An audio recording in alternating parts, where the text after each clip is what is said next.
Le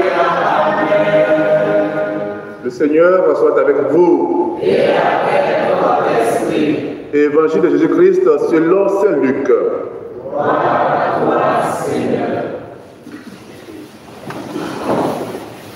En ce temps-là, Jésus, levant les yeux sur ses disciples, déclara: Heureux, vous les pauvres, car le royaume de Dieu est à vous. Heureux, vous qui avez fait maintenant, car vous serez rassasiés. Heureux, vous qui pleurez maintenant, car vous rirez.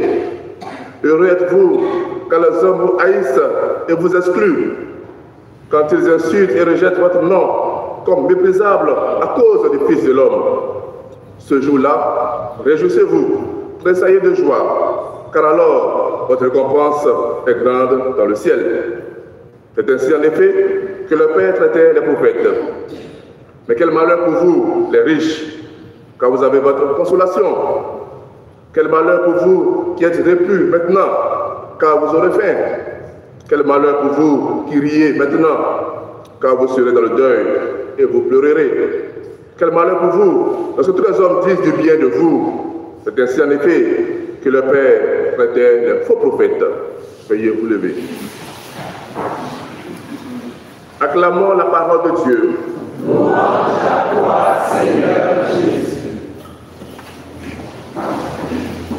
Frères et sœurs bien-aimés, pour la méditation de ce matin, nous allons nous attarder spécialement sur la première lecture. Saint Paul parle du célibat. Le célibat est une valeur ecclésiastique. Chez des hommes, chez des Africains, être célibataire, c'est pas bon. Parce qu'il faut faire beaucoup d'enfants. 4, 5, 10, 20, 30, voilà. Et pour cela, il faut se marier. Donc pour l'Africain, le célibat, ou bien être célibataire, ce n'est pas une valeur. Il faut confondre l'état de célibataire et puis le célibat ecclésiastique. Le célibat ecclésiastique, c'est un état de vie choisi pour le royaume de Dieu. C'est pas être célibataire. Moi je suis célibataire, mais choisis le célibat.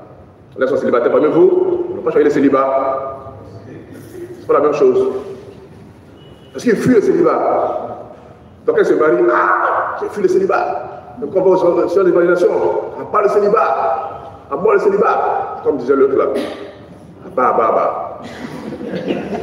Le célibat n'est pas à fuir.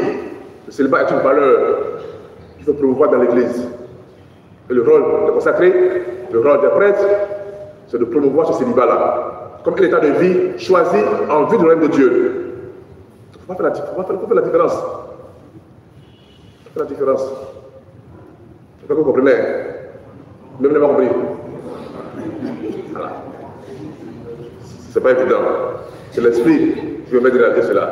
Donc priez pour vos prêtres et vos consacrés qui ont choisi le célibat en vue du règne de Dieu. Ce célibat-là est axé sur la chasteté véritable. La chasteté qui fonde le célibat choisi par les consacrés. Et la chasteté n'est pas aussi l'apanage des religieux. Le marié doit vivre le célibat, doit vivre la chasteté, pardon. Voilà. Souvent on confond les deux, c'est la même chose.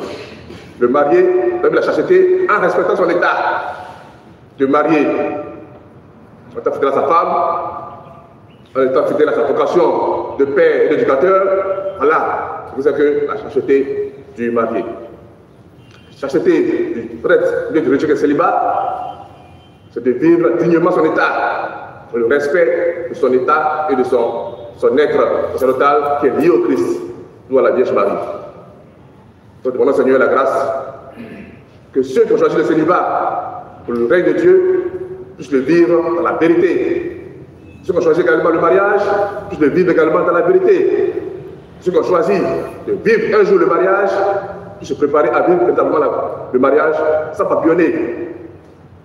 Ceux qui ont choisi également de vivre le célibat comme les séminaristes, se préparent également à vivre ce célibat-là en vérité. Donc il y a un carrefour. Il y a un célibataire pour le célibat, il y a un célibataire pour le mariage. Il ne faut pas ce carrefour choisir. Demandons la grâce du Seigneur et son éclairage.